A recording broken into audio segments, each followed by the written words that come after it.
शेर और बंदर की अनसुनी कहानी। बहुत समय पहले जंगल के बीचों बीच एक विशाल बरगद का पेड़ था।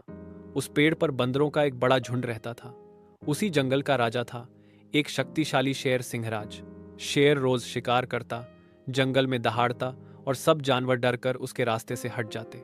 बंदर भी ऊंचाई से उसे देखते और आपस में कहते, नीचे की धरती उसकी है पर ऊपर की डालियां हमारी।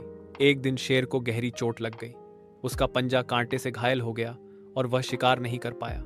भूख से व्याकुल होकर वह बरगद के नीचे आकर बैठ गया। बंदरों ने ऊपर से देखा कि शेर कमजोर हो रहा है। झुंड के सारे बंदर डरते हुए फुसफुसाए, अब यही मौका है। अगर शेर मर जाए तो हमें कोई खतरा नहीं रहेगा। लेकिन झुंड में सबसे छोटा और सबसे चंचल बंदर मधुरक बोला, नहीं, हमें उसके पास जाना चाहिए। जंगल का राजा अगर गिर जाएगा तो जंगल का संतुलन बिगड़ जाएगा।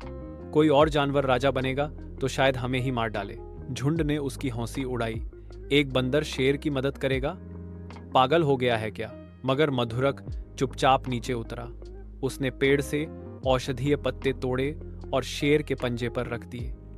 शेर ने आंखें खोली और दहाड़ना चाहा, मगर कमजोरी के कारण उसकी आवाज बस कराह निकली। मधुरक बोला, मत डरना जंगलराज, मैं दुश्मन नहीं हूं। मैं तो बस चाहता हूं कि तुम फिर खड़े हो जाओ। शेर ने पहली बार एक बंदर की आंखों में करुणा देखी।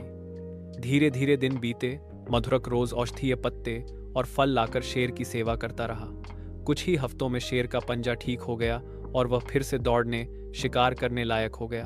अब सारा जंगल फिर से उसकी दहाड़ से गूंज उठा। लेकिन इस बार उसकी आंखों में एक नया भाव था, कृतज्ञता का। शेर ने पूरे